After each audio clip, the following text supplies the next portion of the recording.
إن الحمد لله نحمده ونستعينه ونستغفره ونعوذ بالله من شرور أنفسنا ومن سيئات أعمالنا من يهده الله فلا مضل له ومن يضلله فلا هادي له قال الله تبارك وتعالى في كتابه المجيد والفرقان الحميد أعوذ بالله من الشيطان الرجيم بسم الله الرحمن الرحيم الذي يؤتي ماله يتزكى وما لأحد عنده من نعمة تجزى إلا ابتغاء وجه ربه الأعلى ولسوف يرضى.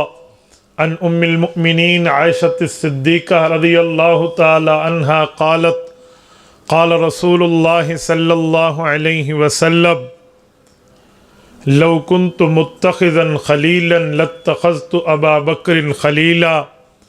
رواه الإمام الهمام البخاري في صحيحه. صدق الله العظيم وبلغنا رسوله النبي الأمي الكريم ونحن على ذلك لمن الشاهدين والشاكرين والحمد لله رب العالمين. ہے مشکل رات نبی کی ہجرت والی، ساتھی صدیق یار غار ہے، کندھا صدیق تیرا رسول خدا سوار ہے. 3 میل کی چڑھوں گا چڑھائی میرا نبی سے اقرار ہے. رک جاؤ صدیق رک جاؤ یہی ثور غار ہے. سو گیا پیغمبر صدیق کی گود میں، صدیق اللہ کی امانت کا پہرے دار ہے. اے دشمن صدیق دیکھ دیکھ کے جل جا، کر ماتم یا رونا لگا. صدیق آج بھی روضہ رسول میں آباد ہے، اسی روضہ رسول میں رہتا عمر جرار ہے. جس کو مانگا نبی نے خدا سے دعا مانگ کر، آیا عمر آیا عمر عمر اسلام کی بہار ہے. عمر کا دشمن رو رو کے مرے گا، یہ ٹولہ ہے دجال کا دونوں جہاں میں خوار ہے. ہے مشکل رات نبی کی ہجرت والی، ساتھی صدیق یار غار ہے.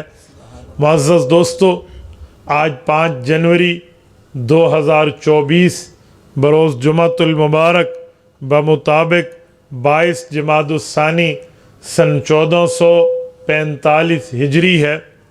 آج جب میں آپ کی خدمت میں یہ بات کر رہا ہوں تو اس وقت خصوصاً اہل سنت پاکستان کے دل رنجیدہ ہیں.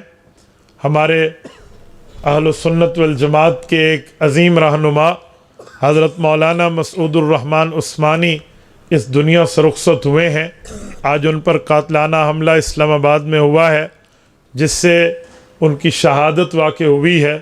پتہ نہیں ہم کب تک ملک پاکستان میں علماء کا خون اپنے سامنے یوں بہتے ہوئے دیکھتے رہیں گے.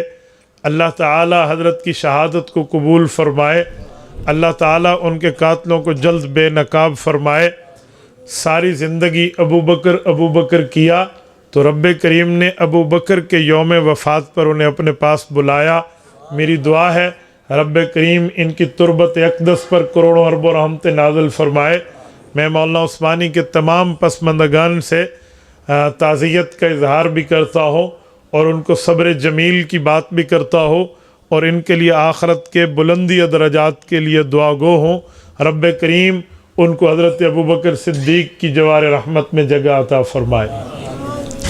میرے ساتھیوں، حضرت مولانا ضیاء اللہ صاحب دامت برکاتہم ہمارے یہاں لودھرا میں ہمارے ماشاءاللہ جمعیت علماء اسلام کی وجہ سے بھی، باقی ایک عالم ہونے کی حیثیت سے میرے سامنے ایک بہت قابل احترام شخصیت ہیں. آج ان کے اس مدرسے کا سالانہ پروگرام ہے. اللہ تعالیٰ انہیں جزائے خیر عطا فرمائے. مجھے بڑی خوشی ہوتی ہے ایسے ساتھیوں کے بارے میں جو وقت طے فرماتے ہیں تو کم از کم درمیان میں 3 سے 4 ماہ رکھتے ہیں. تو پھر 3-4 ماہ پہلے شیڈول بنا کر پہنچنا یہ میرے لیے بڑا آسان ہو جاتا ہے. بر وقت ساتھی ڈیمانڈ کریں تو بعض اوقات پہنچنا مشکل تو کیا مشکل تر ہو جاتا ہے. اللہ پاک انہیں جزائے خیر عطا فرمائے. انہوں نے ہمیشہ وقت کا بھی لحاظ رکھا اور اسی طرح دوستی کا بھی پاس رکھا ہے. رب کریم ان کو مزید ان کی زندگی کو برکات فرمائے، اللہ ان کے ادارے کو دن دگنی رات چگنی ترقیات عطا فرمائے، اور رب کریم یہاں پڑھنے پڑھانے والوں کے فیض کو عام فرمائے۔ میرے ساتھیوں، حضرت ابوبکر صدیق رضی اللہ تعالیٰ عنہ جب دنیا سے رخصت ہوئے وہ 22 جمادی الثانی سن 13 ہجری تھا۔ آج 22 جمادی الثانی سن 1445 ہجری ہے، تو آج حضرت ابوبکر صدیق رضی اللہ تعالیٰ عنہ کے وفات کو 1432 سال پورے ہو رہے ہیں۔ تو میں اسی حوالے سے آپ کی خدمت میں چند معروضات رکھنے لگا ہوں کہ حضرت ابوبکر صدیق رضی اللہ تعالیٰ عنہ کا مقام اور مرتبہ کیا ہے۔ میرے دوستو، اللہ تعالیٰ نے انبیاء کرام کو دنیا میں کائنات کا سربراہ بنا کر بھیجا۔ انبیاء کرام میں جو کائنات کے سربراہ لوگ ہیں، ان کائنات کے سربراہوں میں سب سے بڑا سربراہ آپ کے اور میرے پاک پیغمبر حضرت محمد الرسول اللہ صلی اللہ علیہ وآلہ وسلم کو بنا کے بھیجا۔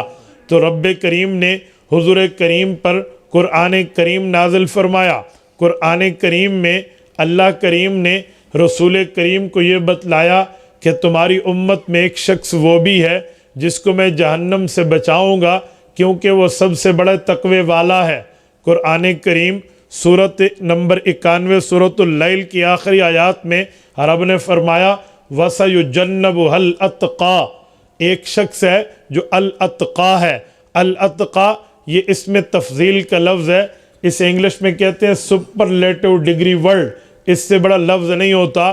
تو الاتقا سب سے بڑا تقوی والا، اللہ اس سے جہنم سے بچائے گا، اور اللہ تعالیٰ جب اسے جہنم سے بچائے گا اس کی نیکیوں کی بنیاد پر رب العزت نے قرآن کریم میں اس نیکیوں کو بیان یوں فرمایا، ایک نیکی پر یوں رب العزت نے کلام فرمایا الاتقا، سب سے بڑا تقوی والا وہ ہے الذی یؤتی مالہ یتزکا، جو اپنے مال کو شریعت کے لیے خرچ کرتا ہے، دین کے لیے خرچ کرتا ہے، اسلام ایقان احسان کے لیے خرچ کرتا ہے، جو شریعت کے معاملے میں ہے۔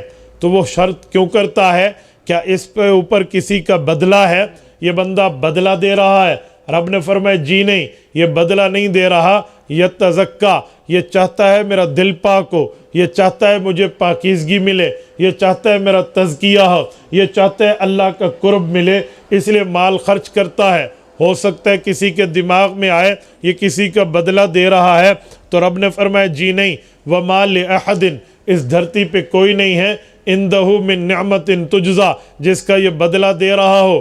تو پھر مال کیوں لگاتا ہے؟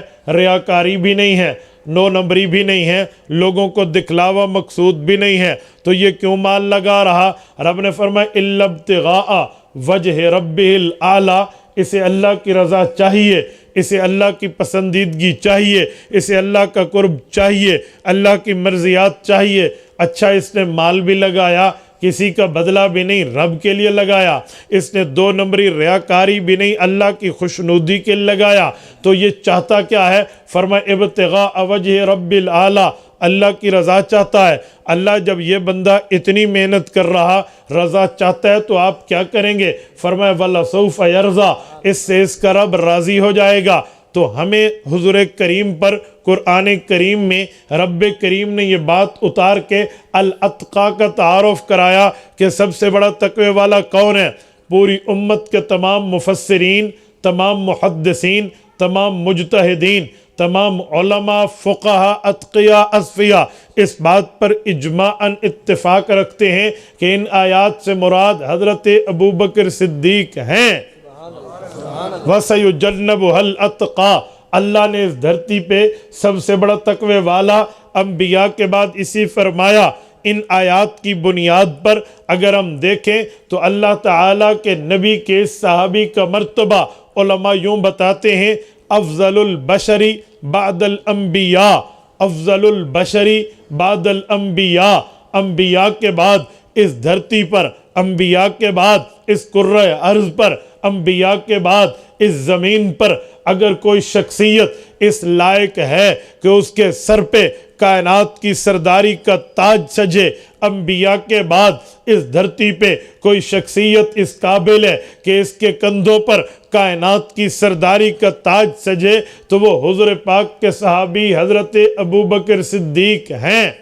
تبھی ہم کہتے ہیں افضل البشری بعد الانبیاء، اس کا مطلب افضل الانسانیہ بعد الانبیاء، افضل هذه الامہ نہیں ہے کہ اس امت میں حضور کے بعد سب سے بڑا، جی نہیں، یہ امت موسیٰ میں بھی سب سے بڑا، امت عیسیٰ میں بھی سب سے بڑا، امت داؤد میں بھی سب سے بڑا، امت سلیمان میں بھی سب سے بڑا، امت اسماعیل، ابراہیم، حضرت شیش، حضرت نوح، حضرت زکریا، حضرت دانیال، اسی طرح چلتے چلتے حضرت آدم علیہ السلام، تمام انبیاء کی میں کسی امتی نے انبیاء کے بعد جو رتبہ لیا وہ 1,23,999 پیغمبر کا نہیں، خاتم الانبیاء کی پیغمبر کا فرد حضرت ابوبکر صدیق ہے، جس نے اس کائنات میں سب سے بڑا رتبہ، سب سے بڑا مرتبہ، سب سے بڑا درجہ، سب سے بڑی حیثیت، سب سے بڑے ویلیو حاصل کی ہے، وہ حضرت ابوبکر صدیق کی ذات ہے۔ میرے دوستو توجہ رکھنا، میں آپ کی خدمت میں ایک جملہ سمجھانے کے لیے کہنے لگا ہوں کہ ابوبکر صدیق وہ ہے جسے پیدا اس لیے کیا گیا ہے کہ یہ رسول اللہ کی رفاقت رکھے، حضور کی محبت رکھے، حضور پہ جان لگائے، حضور کی خدمت کرے۔ آپ کہیں گے کیسے؟ امام ذہبی نے اس کے لیے فرمایا تھا ما خلق ابو بکر الا للرسول صلی اللہ علیہ وسلم، فرمایا ابو بکر پیدا ہوئے وجہ کہیں ہو سکتی ہے، ابو بکر دنیا میں آئے وجہ کئی ہو سکتی ہیں، لیکن سب سے بڑی وجہ، وجہ الاوجہ یہ ہے کہ ابو بکر رسول اللہ کی خدمت کے لیے پیدا کیا گیا۔ میرے ساتھیوں، حضرت ابو بکر صدیق رضی اللہ تعالیٰ عنہ پہ جب میں گفتگو کرتا ہوں میرے سامنے ایک چیز بڑی مشکل کھڑی ہو جاتی ہے کہ ابو بکر کی کون سی بات کو بیان کروں، کس کو چھوڑوں۔ ابو بکر وہ ہے جس کے اندر کئی عناوین ہیں، ابو بکر وہ ہے جس کے فضائل پر کئی فہرستیں اکٹھی ہو سکتی ہیں، کئی عنوان لکھے جا سکتے ہیں۔ ابو بکر کا بچپن، ابو بکر کا لڑکپن، ابو بکر کی جوانی، ابو بکر کا بڑھاپا، ابو بکر کا کلمہ پڑھنا، ابو بکر کا حضور کا ساتھ دینا، ابو بکر کی تکلیفیں برداشت کرنا، ابو بکر کا مال لگانا، ابو بکر کی جان پیش کرنا، حضرت ابو بکر کا کاروبار داؤ پہ لگانا، ابو بکر کا اولاد پیش کرنا، اولاد کی قربانیوں کے بارے میں آگے آنا، پھر اپنا مال غلاموں پہ لگانا، پھر مکی زندگی میں پیغمبر کے سامنے بچ جانا، پھر معراج کی رات کی بن دیکھے تصدیق کرنا۔ ابو بکر صدیق کی مکی زندگی کے بعد پھر غار ثور ہے، پھر ہجرت ہے، پھر ہجرت کے بعد دور نبوت مدنیہ ہے، پھر وہاں کی 27 غزوات ہیں، ہر غزوے میں ابو بکر شامل ہے، ہر مقام میں ابو بکر شامل ہے، ہر جنگ، ہر امن میں ابو بکر ساتھ ہے، ہر نماز میں حضور کا مقتدی ہے، ہر جمعے میں حضور کا ساتھی ہے، ہر سفر و حضر میں حضور پاک علیہ السلام کے ساتھ یوں لگا ہے جیسے انسان کے ساتھ سایہ ہوتا ہے۔ حتیٰ کہ ابو بکر صدیق رضی اللہ تعالیٰ عنہ غار سے لے کر مزار تک نبوت کے ساتھ، کوئی ایک موقع ابو بکر کا ایسے نہیں ہے جہاں ابو بکر کو ہم جدا کریں۔ حکیم الامت مولانا اشرف علی تھانوی رحمت اللہ علیہ سے کسی نے پوچھا کہ ہم نے حدیث پاک سنی ہے، نبوت کی صحیح حدیث ہے، حضور پاک فرماتے ہیں اے لوگو اگر میرے بعد کوئی نبی ہوتا تو وہ عمر فاروق ہوتا، لو کان بعدی نبی لکان عمر، فرمایا حضرت عمر کو رضی اللہ عنہ حضور نے اپنے بعد نبوت کا مستحق فرمایا کہ اگر نبوت جاری ہوتی تو یہ نبی ہوتا۔ فرمایا عمر کا درجہ تو بعد میں ہے، ابو بکر کا پہلے ہے، تو یوں کیوں نہیں کہا گیا لو کان بعدی نبی لکان ابو بکر، تو ابو بکر کی بات کیوں نہیں ہے؟ ادھر عمر کی اولیت کیوں ہے؟ ادھر عمر کی افضلیت کیوں ہے؟ ادھر عمر کی ترجیح کیوں ہے؟ ادھر تو ابو بکر کی بات نہیں ہے۔ حضرت تھانوی نے فرمایا جی نہیں، اگر ادھر بھی غور سے دیکھیں تو ابو بکر اول، ابو بکر افضل، ابو بکر راجہ، کہنے لگا وہ کیسے؟ فرمایا اس حدیث پاک میں دیکھیں یہاں لفظ ہے لو کان بعدی، اگر میں نہ ہوں میرے بعد دیکھو تو ابو بکر، میرے بعد دیکھو تو عمر، یہاں لفظ بعدی ہے تو فرمایا بعدی میرے بعد، اس کا مطلب بنتا ہے ابو بکر وہ ہے جہاں حضور وہاں ابو بکر، جہاں حضور وہاں ابو بکر، جہاں حضور وہاں ابو بکر۔ ابو بکر کے لیے پوری زندگی بعد رسول کا لفظ ہی نہیں آیا تو ابو بکر کے لیے بعدی آتا ہی نہیں ہے تو کہا کیسے جاتا؟ ابو بکر کے لیے بعدی آتا ہی نہیں ہے تو جب آتا ہی نہیں ہے تو کہا کیسے جائے؟ ہاں میں اس کو حضرت حیدری شہید رحمہ اللہ کی لفظ میں کہوں، وہ فرماتے تھے جی ابو بکر وہ ہے، صدیق وہ ہے جب پیغمبر کی جلوت ہو مجمع میں موجود ہوں تب بھی صدیقی نسبت ساتھ ہے، پیغمبر کی خلوت ہو تب بھی نسبت صدیقی ساتھ ہے۔ کہا جی وہ کیسے؟ کہا پیغمبر کی جلوت ہو تو صدیق ہے، پیغمبر کی خلوت ہو تو عائشہ صدیقہ ہے۔ ابو بکر حضور سے جدا ہو نہیں سکتا، ابو بکر کے لیے بعدی آ نہیں سکتا تو ابو بکر کا کہا کیسے جائے؟ جہاں حضور وہاں ابو بکر۔ اور میرے دوستو حضرت ابو بکر صدیق رضی اللہ تعالیٰ عنہ کی پوری زندگی کا خلاصہ ایک ہی لفظ میں نکلتا ہے کہ جو حضور چاہیں وہی ابو بکر کرے، جو حضور سوچیں وہی ابو بکر کرے۔ بولنے کا نمبر تو بہت بات میں آتا ہے، ابو بکر بولنے سے پہلے پیغمبر کی آنکھیں پڑھتے، پیغمبر کا چہرہ پڑھتے۔ آپ کہیں گے کیسے؟ آؤ میں اس پر ایک بات آپ کی خدمت میں عرض کرتا ہوں کہ ابو بکر صدیق رسول اللہ کا چہرہ کیسے پڑھتے؟ المنبہات میں ابن حجر اسقلانی نے لکھا ہے کہ حضرت رسول اللہ صلی اللہ علیہ وسلم نے ایک موقع پہ اپنے پسند کا اظہار فرمایا تو 3 چیزیں بتائیں۔ فرمایا مجھے دنیا میں نیک بیوی پسند ہے، مجھے دنیا کی اچھی خوشبوئیں پسند ہیں، اور نماز تو ہے ہی میری آنکھوں کی ٹھنڈک۔ تو ابو بکر تمہیں کیا پسند ہے؟ کہتے ہیں ابو بکر نے دل میں سوچا کہ مجھے تو ایک ہی پسند ہے اور وہ ہے محمد الرسول اللہ صلی اللہ علیہ وسلم۔ تو اگر میں یہاں حضور کے جواب میں کہہ دوں کہ حضور مجھے تو ایک ہی پسند ہے تو آقا کا اتباع تو نہیں ہوگا کہ حضور نے تو 3 فرمایا۔ تو اگر میں 3 کی بات کروں تو شاید جھوٹ ہو جائے کہ مجھے تو دوسری چیز بھی حضور کے علاوہ پسند نہیں ہے، چہ جائے کہ تیسری، تو تیسری کہوں تو سچ نہیں بنتا اور ایک کہوں تو اتباع پیغمبر نہیں بنتی، کیا کرو؟ کہتے ہیں ابو بکر نے اتباع پیغمبر بھی کی اور سچ بھی بتایا۔ کہ وہ کیا؟ کہ رسول اللہ مجھے بھی 3 چیزیں پسند ہیں۔ فرمایا کیا؟ کہا النظر الی وجہک، آپ کے چہرے کا شربت دیدار پیتا رہوں، آپ کے چہرے کو دیکھتا رہوں۔ مالی انفق علیک، مال میرا ہو حکم آپ کا چلے۔ نمبر 3 بنتی علی فراشک، بیٹی میری ہو بیوی آپ کی ہو۔ لودرا کے غیورو آپ کا ذوق تازہ ہو تو میں جملہ کہنے لگا ہوں۔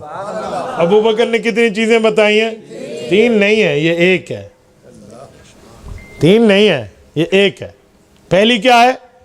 میری نظر چہرہ آپ کا، دوسرا مال میرا خرچ آپ پہ، تیسرے نمبر بیٹی میری بیوی آپ کی۔ اصل تو ہے حضور۔ ابو بکر کہنا چاہتے تھے مجھے آپ ہی پسند ہیں حضور، لیکن ابو بکر نے 3 اس لیے کی ہے تاکہ نسبت پیغمبر کا اتباع ہو جائے، ورنہ ہر چیز میں حضور حضور حضور ہے۔ یہ 3 نہیں ہے، یہ ایک ہے۔ یہ گنتی کاؤنٹنگ 3 کی ابو بکر نے، گنتی 3 کر دیا تاکہ اتباع پیغمبر ملے، ورنہ ابو بکر نے بات ایک ہی کی ہے، نمبر 3 بنا دیا۔ دیکھو دل کی بات بھی کی ہے اور سچ بھی بولا ہے۔ میرے ساتھیو ابو بکر وہ ہے۔ حضرت ابو بکر صدیق رضی اللہ تعالیٰ عنہ اس دھرتی پر وہ مقام رکھتے ہیں، وہ مرتبہ رکھتے ہیں جس کے ساتھ کوئی بندہ حضور پاک علیہ السلام کے ساتھ یہ مرتبہ رکھ ہی نہیں سکتا۔ آپ کہیں گے کیسے؟ آؤ میں آپ کی خدمت میں حضرت ابو بکر صدیق کی بات کرنے لگا ہوں۔ ابو بکر نے اسلام پہ مار اس وقت کھائی جب ابو بکر اکیلا حضور کا محافظ ہی تھا اور پیغمبر کی طرف سے کافروں کے ظلم سہ کے مظلوم بھی تھا، جہاں اور کوئی نہیں تھا۔ اللہ تعالیٰ آپ کو مکہ اور مدینہ کی سیر کرائے، اللہ آپ کی برکت سے ہمیں بھی کرائے۔ آپ کبھی مسجد حرام بیت اللہ میں جائیں اور وہاں حضرت ابوبکر صدیق کے گھر کو ڈھونڈیں کہ ابوبکر کا گھر کہاں ہے، دار ابی قحافہ، دار بنی تمیم، دار ابوبکر کہاں ہے، وہ جگہ آپ دیکھیں، اور پھر اس کے بعد مطاف میں آئیں جہاں طواف ہوتا ہے، اس جگہ کو بھی دیکھیں، اور پھر اس حدیثی واقعے کو ساتھ میں رکھیں جس میں ابوبکر صدیق نے اس شخص کے گریبان پکڑا تھا جس نے رسول اللہ صلی اللہ علیہ وآلہ وسلم کے اوپر ظلم اور تشدد کیے تھے۔ وہ مکہ مکرمہ کے ظالموں نے جو ظلم کیا، اور ابوبکر رسول اللہ صلی اللہ علیہ وسلم کو ظلم سے بچانے آئے، اس گھر کا فاصلہ کتنا ہے، ابوبکر تک پہنچا کیسے تھا، ابوبکر آئے کیسے؟ آپ میں سے کتنے بندے مکہ مکرمہ جا چکے ہیں؟ جو جا چکے ہیں ذرا ہاتھ کھڑا کریں۔ ماشاءاللہ کافی تعداد ہے۔ آپ ایک دوسرے کو سمجھا سکتے ہیں، اگر کسی کو سمجھ نہ آئے نا تو آپ سمجھا دینا، میں سمجھانے لگا ہوں، آپ سمجھ جائیں گے جو گئے ہیں۔ جس وقت آپ بیت اللہ شریف میں ہونا تو جہاں سفید پتھر لگے ہیں، وہاں سے جہاں ہم انٹر ہوتے ہیں، شار ابراہیم خلیل سے جو داخل ہوتے ہیں، وہاں سے الٹے ہاتھ پہ ہے جگہ بن داؤد۔ ہر پاکستانی جانتا ہے بن داؤد وہاں مصرف ہے، مصرف کہتے ہیں اے ٹی ایم کو نا، تو وہاں اے ٹی ایم ہے، وہ بن داؤد ہے۔ بن داؤد سے جب آپ وہاں رکیں گے تو آپ کے دائیں ہاتھ کی طرف کلاک ٹاور ہے جسے ہم گھڑی کا ہوٹل کہتے ہیں، اور آپ کے بائیں ہاتھ میں ایک ہوٹل ہے جس کو شرکہ مکہ کہتے ہیں۔ شرکہ مکہ وہ ہے، آپ نہ پہچان سکے تو آسانی سے پہچان سکتے ہیں، وہ ہوٹل ہے جس کی دو طرف شیشوں کی عمارت ہے اور درمیان میں 3 سیڑھیاں لگی ہوئی ہیں، اور ایکسیلیٹر ہے وہ آٹومیٹک سیڑھیاں۔ آپ سمجھ گئے نا؟ یہ جگہ جو ہے، آپ شرکہ مکہ کی طرف منہ کریں تو یہاں بھی ایک گھڑی لگی ہے، لیکن وہ چھوٹی ہے، پرانے زمانے کی ہے، وہ بڑا کلاک ٹاور نہیں ہے۔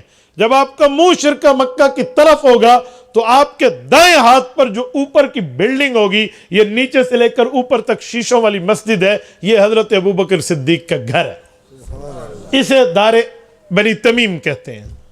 حضرت ابوبکر یہاں تھے، اور رسالت مآب پر جو ولید بن مغیرہ کا ظلم تھا نا، وہ وہاں تھا۔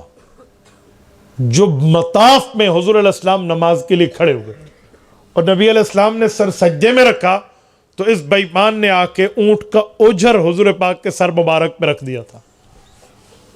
اونٹ کا اوجھر ویسے بھرا ہوا نا کہ کھلا ہوا نہیں، ویسے پورے وزن کے ساتھ اس نے رکھ دیا، اور وہاں پر نبی پاک علیہ السلام کے اوپر اس نے ظلم شروع کیے۔ جب نبی علیہ السلام نے سر مبارک جیسے کیسے وہاں سے ہٹایا تو اس نے گلے میں پٹکا ڈالا، وہ چادر، اور نبی علیہ السلام کو کھینچ رہا تھا۔ وہاں پر شور و غوغا بلند ہوا۔ ابوبکر کے علم میں نہیں ہے کہ ایسا ہو رہا ہے، ابوبکر اپنے گھر میں ہے۔ آج اگر میں یہاں شرکہ مکہ سے دوڑ کے بھی چلوں نا مطاف تک، مجھے جانے میں 3 سے 4 منٹ لگ جائیں گے۔ یہ محدود وقت بتا رہا ہوں، جب کوئی پہاڑیاں نہیں ہیں، راستے میں کوئی سنگریزے نہیں ہیں، کوئی رکاوٹ نہیں ہے۔ اس زمانے میں تو کتنی پہاڑیاں ہوں گی، اس زمانے میں تو کیا نشیب و فراز ہوگا۔ ابوبکر صدیق تک جب یہ بات پہنچی تو دیوانہ وار دوڑتے ہوئے گئے۔ جب وہاں گئے تو ابوبکر نے منظر دیکھا کہ اس ظالم نے رسول اللہ کے گردن میں اپنی وہ چادر ڈالی ہوئی ہے اور وہ اس کو کس رہا ہے جیسے دوسرے کی گردن کو دبایا جاتا ہے، اور یہ مکہ کے تمام اوباش ایسے ہنس رہے ہیں، ایسے بیٹھے ہیں جیسے خوش ہو رہے ہوں، اور اس بندے کو روکنے کی کسی کو جرات ہی نہیں ہے کہ وہ مال میں بھی بڑا تھا اور ذات میں بھی بڑا تھا۔ ابوبکر صدیق رضی اللہ عنہ بپھرے شیر کی طرح گئے، اس کے سامنے تو نوجوان ہے، وہ مکہ کا بہت بڑا سردار اوباش ہے۔ ابوبکر صدیق نے جا کر اس کے گریبان میں یوں ہاتھ ڈالا جیسے ڈالنے کا حق ہو، اور فرمایا اتقتلون رجلا ان یقول ربی اللہ، اور ظالم تمہیں اس سے ایک ہی مسئلہ ہے کہ اس نے توحید کا اعلان کیا ہے، اس نے اللہ کے وحدہ لا شریک ہونے کی بات کی ہے، اس نے بات کی ہے تو خدا کی بات کی ہے۔ اتقتلون رجلا، اس لیے تم لڑ رہے ہو، ان یقول ربی اللہ، کہ تمہارے بتوں کو رب نہیں مانتا، اللہ کو رب مانتا ہے۔ جب ابوبکر نے یوں کیا اور چھڑایا نا اس سے، نبی علیہ السلام کی گردن میں اس نے جو وہ ڈال رکھی تھی چادر، تو نبی علیہ السلام کی گردن مبارک چادر سے آزاد ہوئی، تو اس نے بالکل جلتی اور کوئلے آنکھوں کی طرح پوچھا کہ یہ کون ہے، کہ میرے سامنے کون آ رہا ہے؟ وہ تو اپنے آپ کو 30 31 32 مار خان سمجھ رہا تھا نا، کہ میں تو فلاں ہوں اور فلاں ہوں، میرا مال اور میری وجاہتیں بڑی. کہا جی یہ کون ہے؟ تو لوگوں نے کہا ابو قحافہ عثمان بن عامر کا بیٹا ہے، ابو بکر ہے. تو وہ حضور کو چھوڑ کے ان پہ پڑ گئے. اور حضرت ابو بکر صدیق نے کتنی مار کھائی ہے. حضرت سلمہ حضرت ابو بکر کی امی ہے، ام الخیر ان کی کنیت ہے رضی اللہ عنہا. وہ فرماتی ہے جب میں بچے کے سر میں کنگھا کرنے کے لیے کنگھی ڈالتی نا، تو یوں کنگھی ڈالتی تو بالوں کا گچھا اکھڑ کے کنگھی میں آ جاتا. یہ ہے ابو بکر صدیق نے مار کھائی.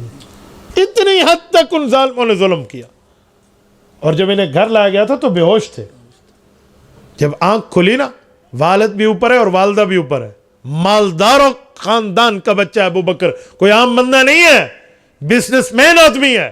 ان کے والد کے اتنا نامی گرامی ایک نام تھا کہ بڑی بڑی دنیا اگر فیصلے کرانے آتی تو ابو بکر صدیق کے ابا قاضی اور جسٹس کی حیثیت سے بیٹھ کے ڈیسیجن لیتے. وہاں اس زمانے کی برگر فیملی سے ریلیٹڈ آدمی ہے، کوئی عام بندہ نہیں ہے. والدین اوپر ٹھہر گئے، بیٹا کیا ہوا، کیوں گئے آپ وہاں؟ پتہ تو تھا کہ حضور پاک کی وجہ سے. ابا تو اس لیے ٹھہرے کہ میں نصیحت کروں گا کہ یوں بھی کرتے ہیں. ابو بکر نے آنکھ کھولی تو ماں اور باپ کے سانس میں سانس آیا. اب جب ابو بکر نے آنکھ کھولی تو ماں نے اس زمانے کا گلاس ایسے دودھ کو یوں لے ہوئے ٹھہری ہے. تو ابو بکر صدیق کے منہ سے ایک ہی لفظ نکلا کہ حضور پاک علیہ الصلوۃ والسلام کا کیا حال ہے، حضور کیسے ہیں؟ والد تو غصے سے چھوڑ کے چلے گئے کہ جس کی وجہ سے یہ حال ہوئی ہے اب بھی اس کی بات پوچھ رہے. میں نہیں ٹھہرتا. وہ اٹھ کے گئے. لیکن ماں تو ماں تھی نا، وہ ٹھہر گئی. ماں نے کہا بیٹا مجھے نہیں پتا ان کا کیا حال ہے، لیکن ہمیں تیرا حال تو پتا ہے نا، یہ دودھ پی لے. انہوں نے کہا ماں میں دودھ نہیں پیوں گا. کہا بیٹا دودھ پی لے. کہا میں نہیں پیوں گا، پہلے مجھے میرے سوال کا جواب دے. کہا بیٹا دودھ پی لو. کہا اماں مجھے اللہ کی قسم دودھ پینا نہیں ہے جب تک حضور کا حال نہ پوچھ لوں. ماں بھی جانتی ہے کہ جب بیٹا قسم اٹھا لیتا ہے تو پیچھے نہیں ہٹتا. ماں نے کہا بیٹا میں کیسے پوچھوں، مجھے کیا پتا. کہا زید ابن ارقم کے گھر میں جائے، دار ارقم میں، اور وہاں سے معلومات لیں. اس وقت تک ماں نے کلمہ نہیں پڑھا تھا. وہ آئیں دار ارقم میں، جس سے پوچھے وہ نہ بتائے کہ ابھی تک تو انہیں کلمہ بھی نہیں پڑھا نا.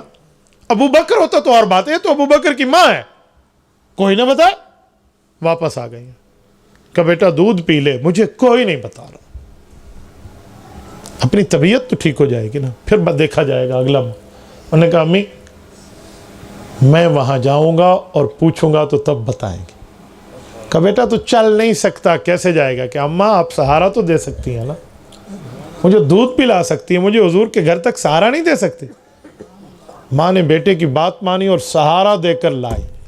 اور جب دار ارقم میں پہنچی تو وہ خاتون جس کے حضور پاک کے بارے میں جسے پتا تھا، اس زمانے میں کوئی پردے کا حکم نہیں آیا تھا، ابتدائی شریعت کی بات تھی، ابھی نمازوں کے حکم بھی نازل نہیں ہوئے تھے. تو ان سے حضرت ابو بکر نے پوچھا حضور کیسے ہیں؟ تو انہوں نے آنکھوں میں اشارہ کیا کہ تیری ماں ساتھ سن رہی ہے اور اس نے کلمہ نہیں پڑھا. آنکھوں میں کہا کہ یہ ساتھ ہے، کیسے بتاؤں؟ ابو بکر نے کہا بے فکر رہے، راز باہر نہیں جائے گا. بولیے کہا. انہوں نے فرمایا دار ارقم میں فلاں جگہ. وہاں کہا اماں وہاں چلیں. جب وہاں پہنچے اور نبی پاک علیہ الصلوۃ والسلام کو دیکھا تو خوشی سے رونے لگے. اور حضور پاک علیہ السلام کے چہرے کو دیکھ کر نا ماں کو دیکھ کے کہا اماں اب تک جو پریشانی تھی حضور کو ہنستا مسکراتا دیکھ کر پریشانی جاتی رہی. یہ ابو بکر، یہ موقع تھا جب صدیق اکبر کی ماں کے دل میں اسلام گھر کر گیا تھا.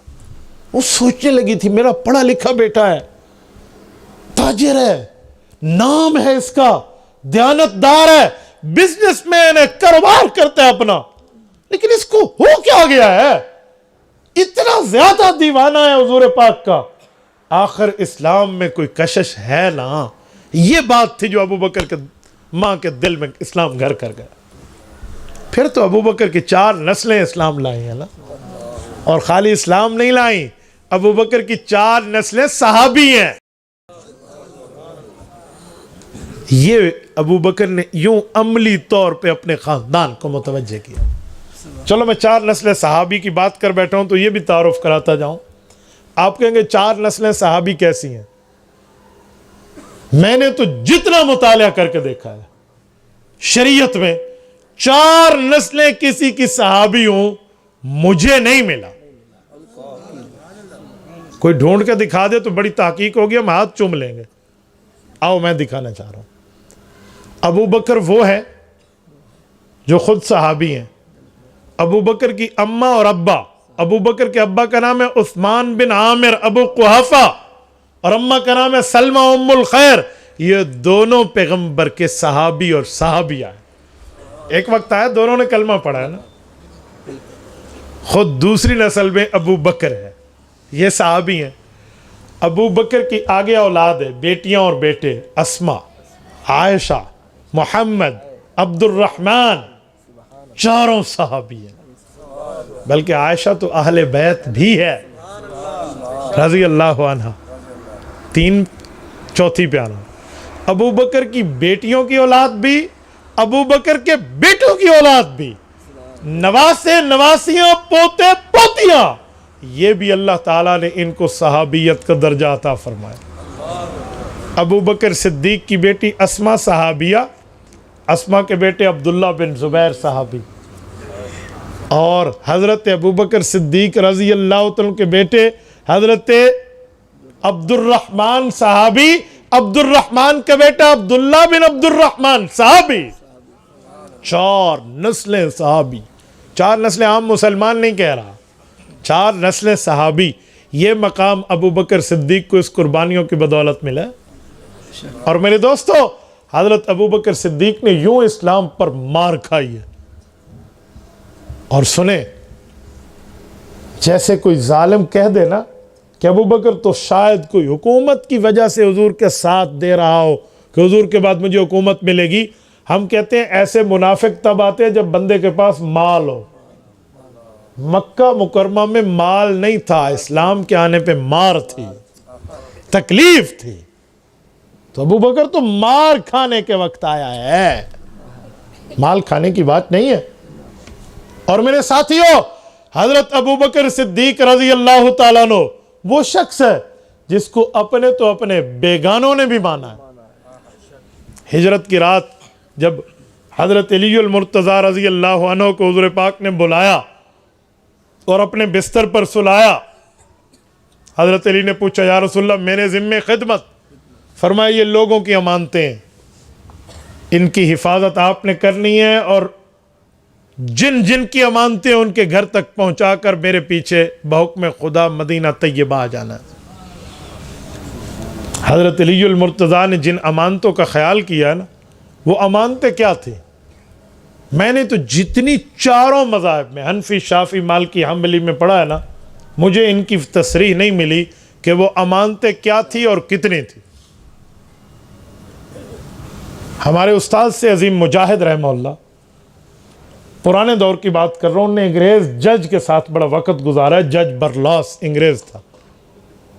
اس سے انہوں نے یہ بات کی پیش کی تو اس نے کہا میں نے برٹش لا میں پڑھا ہے کہ حضور پاک کے پاس جو امانتیں تھی وہ سونے اور چاندی کے ڈھیر تھے, اور ان کا وزن ہمارے حساب سے کوئی 26.5 من کے لگ بھگ تھا.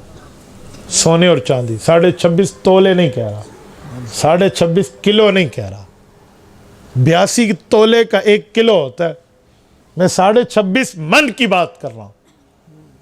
سلام علی المرتضیٰ رضی اللہ عنہ کی دیانت داری کو کہ منو وزنی سونے اور چاندی کی حفاظت کر رہا ہے جو کی روٹی کھا کے, مجال کے ایک رتی بھی وہاں سے اٹھا لے. یہ علی المرتضیٰ ہے. جب حضور نے امانتیں حوالے کی تو حضرت علی المرتضیٰ نے پوچھا یا رسول اللہ لوگوں کی امانتیں میرے حوالے, آپ اللہ کی امانت ہیں, آپ کا کیا بنے گا؟ فرمایا بحکم خدا ابو بکر صدیق محافظ ہوں گے. جب علی کو یہ بات پتہ چلی ہے تو حضرت علی المرتضیٰ تسلی سے حضور کے بستر پر سو گئے. مجھے بتائیں, حضرت ابو بکر صدیق حضور پاک کا یارانہ ہے, علی المرتضیٰ تو حضور کا گھرانہ ہے. علی تو حضور کے گھرانے سے ہے نا.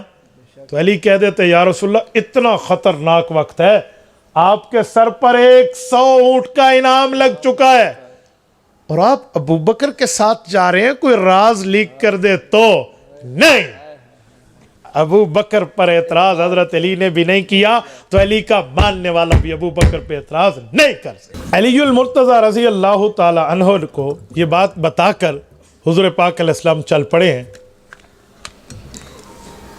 میں نے علماء سے سنا ہے کہ حضرت علی فرماتے تھے کہ جس رات سویا ہونا ہر رات یہ خیال ہوتا تھا کہ ہو سکتا ہے صبح آنکھ قبر میں کھلے. کوئی نہیں پتا نا بندے نے کب فوت ہو جانا ہے, ہمیں کیا پتا. وما تدری نفس بأی ارض تموت, قرآن کا فیصلہ ہے, نہیں پتا ہم نے کب مرنا ہے. لیکن جو ہجرت کی رات تھی نا, کہتے حضور نے مجھے فرمایا تھا صبح اٹھ کے مانتے حوالے کرنا, تو حضور اللہ کے حکم کے بغیر نہیں بولتے.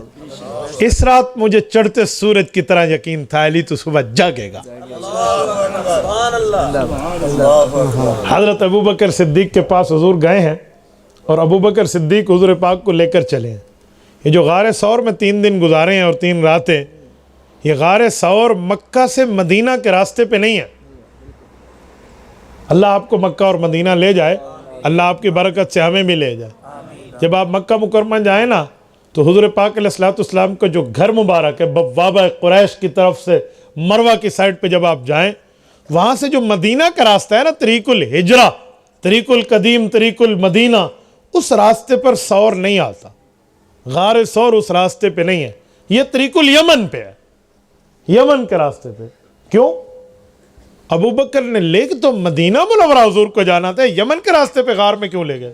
یہ ابو بکر کی اسٹریٹجی ہے, یہ ابو بکر کی ترتیب ہے, یہ ابو بکر کی جنگی حکمت عملی ہے کہ کافروں کو تو پتہ ہے کہ انہیں مدینہ جانا ہے, وہ جب ہمیں نہیں پائیں گے تو دوڑتے دوڑتے مدینہ کے راستے پہ جائیں گے کہ ہمیں تلاش کر سکیں. میں نے اپنے نبی کی حفاظت کرنی ہے. کافر وہاں کا سوچے گا انہیں لے اس طرف جاؤں, جب امن ہو جائے گا پھر یہاں سے اس طرف لے جاؤں. یہ ابو بکر صدیق رضی اللہ عنہ کی اسٹریٹجی ہے. بڑی بڑی انٹیلیجنس بھی ہے نا, اس موقع پر ابو بکر صدیق کے راستے سے سبق لیتی ہیں. حضرت ابو بکر صدیق رضی اللہ عنہ وہاں غار ثور میں لے گئے. اب ذرا توجہ رکھنا, جو جملہ سمجھانے لگا ہوں. حضرت ابو بکر صدیق رضی اللہ تعالیٰ عنہ کے قدم کی نشانات کی وجہ سے کافر ثور پہ پہنچا تھا, ورنہ کسی کے باپ کی جرت کہ وہ یہاں آ سکے تو انہیں کھوجی منگوایا. 100 اونٹ کا انعام لگ چکا ہے. حضور اور حضرت ابو بکر کے سر پہ کھوجی آیا ہے اور کھوجی کو کہا ہے کہ تو قدم کے نشانوں کا پہچان کا علم رکھتا ہے, ہمیں بتا یہ قدم کہاں سے چلے ہیں, کہاں جا رہے ہیں. بڑی بڑی فیسز اس سے طے ہو گئی. وہ اپنے علم پہ بڑا نازاں تھا, جی بہت اچھا, فیس طے ہوئی, کنٹریکٹ سائن ہوا اور یہ چل پڑے. جاتے جاتے یہاں سے یہاں, یہاں قدم کا نشان, یہاں یہاں. جو نفق ہادی ہے نا, جس جگہ ابو بکر صدیق رضی اللہ تعالیٰ عنہ نے حضور پاک کے پاؤں مبارک میں تکلیف دیکھی تو کندھے پہ اٹھا لیا تھا. اس جگہ پہ آ کے کھوجی نے کہا کہ مجھ سے کوئی چیز مس ہو رہی ہے. کہ کیا؟ انہوں نے کہا جی مجھے ٹائم دے دو. ابو جہل اینڈ کمپنی رک گئی اور کھوجی دائیں بائیں ادھر ادھر, سر کے ماتھے پر پسینے. آخر میں آ کے اس نے کہا جی میں نے آپ سے کوئی فیس نہیں لینی, آپ کو اور میرا معاہدہ ختم, میں گیا. ابو جہل نے کہا بڑے تیرے نخرے ہم نے سہے ہیں, جتنی مانگی رقم تو نے مانگی ہم نے دی ہے, ہم نے تجھے کھلایا پلایا ہے, ہم نے تجھے کوئی بھوکا نہیں مارا, تو ایسے ہی جا رہا ہے. وجہ کیا میرے اسٹاف سے کوئی غلطی ہوئی ہے؟ انہوں نے کہا جی نہیں. کہا کیا ہوا؟ کہا میرا علم جواب دے گیا. کہا اتنی جلدی ہتھیار ڈال رہے ہو؟ کہا نہیں, میں تو ابھی اب تمہیں بٹھا کر ادھر ادھر تحقیق کے لیے گیا تھا. کہا کیا ہوا؟ کہا ابھی تک 2 بندوں کے قدم آ رہے تھے, یہاں سے ایک بندے کے قدم کے نشان ہیں, دوسرے قدم نہ پیچھے گئے ہیں, نہ دائیں گئے ہیں, نہ بائیں گئے ہیں, نہ آگے گئے. تو 2 ہی باتیں ہیں, یا تو اسے آسمان نے اٹھا لیا یا زمین نگل گئی ہے. تمہارا ہمارا معاہدہ ہے کہ میں دونوں بندے تلاش کر کے دوں گا, یہاں دوسرے کے قدم کے نشان ہی ختم ہو گئے ہیں. تو میں خاندانی بندہ ہوں, جھوٹ نہیں بولتا, میں اپنے علم کے اوپر کوئی دبا نہیں لاتا, میں اپنے فن کے اوپر کوئی الزام نہیں لاتا, لہذا آپ کا اور میرا معاہدہ ختم. آپ جانو, آپ کا کام جانے. ابو جہل نے کہا ٹھیک ہے آپ پہ مشکل تو آ گئی ہے, لیکن اگر ایک سوال کا جواب تو ہمیں دے دے تو ہم تیری مشکل حل کر دیں گے. اس نے کہا کیا؟ انہیں کہا جی دو بندوں کے جو قدم کے نشانات آ رہے تھے, یہ کون سے نشان ہیں جو برابر آگے جا رہے ہیں اور رکے نہیں ہیں, اور کون سے نشانات ہیں جو رک گئے ہیں, ختم ہو گئے. اس نے کہا جو دار بنی ارکم سے نشانات آئے ہیں نا, وہ آگے نہیں جا رہے, یعنی حضور علیہ الصلوۃ والسلام کے نشان قدموں کے آگے نہیں ہیں. اور جو دار بنی تمیم ابو بکر کے گھر سے نشان ہے نا, تو ابو بکر کے قدموں کے نشان آگے جا رہے ہیں. ابو جہل نے کہا تیری مشکل حل ہو گئی. انہوں نے کہا کیوں؟ کہ ہم ابو بکر کی محبت کو جانتے ہیں. اس نے دیکھا ہوگا نا کہ میرے سرکار کے قدموں میں کوئی تکلیف ہوئی ہے تو اس نے کندھے پہ اٹھا لیا. شہدت بہا ذراتہا والفضل ما شہدت بہ الاعداء. سوکن ہوتی ہے نا, سوکن, وہ اپنی سوکن کی کبھی تعریف نہیں کرتی. دنیا تعریف کرے لیکن جو اس کی سوکن ہے نا وہ تعریف نہیں کرے گی. اور اگر سوکن بھی تعریف کرنے پر مجبور ہو جائے تو کہتے ہیں واقعی حسن حسن ہے, اسے کہتے ہیں وہ ملیحتن, واقعی اس میں نمک ہے. شہدت بہا ذراتہا, سوکنے اس کے لیے گواہی دے رہی ہیں. تو اس کو سمجھانے کے لیے کہتے ہیں والفضل ما شہدت بہ الاعداء, کہ فضیلت منی منائی وہ ہوتی ہے جسے دشمن بھی مان جائے. مکے کا ابو جہل دشمن ہے نا, لیکن وہ بھی مان چکا ہے کہ ابو بکر رسول سے محبت میں اتنا سچا ہے. میرے دوستو, یہ نبی علیہ الصلوۃ والسلام کے پاس جب آئے تھے نا غار پہ, اللہ نے اندھا کیا, ورنہ تو یہاں تک تو پہنچائے تھے نا. تو تقدیر خداوندی غالب آئی تھی. لیکن میری بات کا مطلب کہ ابو بکر کی سچائی بھی دیکھیں, دیانت داری بھی دیکھیں, اور اللہ کی امانت کی پہرہ داری بھی دیکھیں. کہتے ہیں ہجرت کی رات جب ابو بکر نے نبوت کو اپنی گود میں سلایا ہوا تھا, تو حضور پاک صلی اللہ علیہ وآلہ وسلم کے چہرے کو حضرت ابو بکر صدیق جب زیارت فرما رہے تھے, جیسے آپ اور ہم رحل میں قرآن رکھتے ہیں, ابو بکر یوں چہرہ نبوی کی شربت دیدار پی رہے تھے, تو اس وقت اللہ سے ایک دعا کی تھی کہ میرے مولا اس کائنات میں حضور پاک کے چاہنے والے تو کئی ہوں گے, اور انسانوں میں نہ ہوں تو فرشتے تو ہیں ہی نا. آپ کسی فرشتے سے ہی حضور کی پہرہ داری کی خدمت لے سکتے تھے, پر آپ نے مجھے منتخب فرمایا. اللہ تیرا شکر ہے, لیکن اس پہرہ دار کی یہ خواہش ہے کہ اے کاش کہ یہ پہرہ تا قیامت رہے. لودرا کے غیوروں, ابو بکر کی یہ دعا رد نہیں ہوئی, قبول ہے. پہرہ نبوی روضہ رسول میں ابو بکر کا آج بھی برقرار ہے.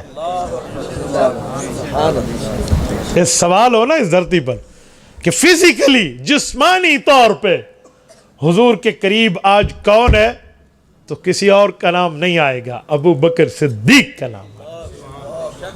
روضہ نبوی پہ آپ جائیں نا, اللہ آپ کو لے جائے, اللہ آپ کی برکت سے ہمیں بھی لے جائے. حضور علیہ السلام کے روضے پر نبی علیہ السلام کے سینے مبارک کے قریب ابو بکر صدیق کی قبر, اور ابو بکر کے سینے کی بقدر حضرت عمر کی قبر. میرے ساتھیوں, یہ قبولیت نہیں ہے تو اور کیا ہے. حضرت ابو بکر صدیق رضی اللہ تعالی نے یوں فرمایا, اور آؤ ہم جملہ بول رہے ہیں صدیق سچا, تو سچا صدیق کسے کہتے ہیں؟ صدیق اسے کہتے ہیں جو کہے وہ کر کے دکھائے. تو ابو بکر صدیق قول میں بھی ہے, فعل میں بھی ہے, کہنے میں بھی ہے, کرنے میں بھی ہے. آپ کہیں گے کیسے؟ آؤ میں ایک ابو بکر کا قول ایک فعل پیش کرتا ہوں, توجہ رکھنا, پوری گفتگو کا خلاصہ بن جائے گا. حضرت رسول اللہ صلی اللہ علیہ وسلم کا انتقال اور ایک ابو بکر کا انتقال, ان دونوں کو سامنے رکھیں تو صدیق کا قول اور صدیق کا عمل, یہ گفتار اور کردار برابر ہو جاتی ہے. آپ کہیں گے کیسے؟ حضرت ابو بکر نے رسول اللہ کے انتقال کے وقت امت کی رہنمائی کی تھی اور فرمایا تھا لوگو, رسالت مآب علیہ السلام دنیا میں وفات پا گئے ہیں, لیکن نبی پر دوسری موت نہیں آئے گی. صحیح بخاری جلد نمبر 1 کتاب المناقب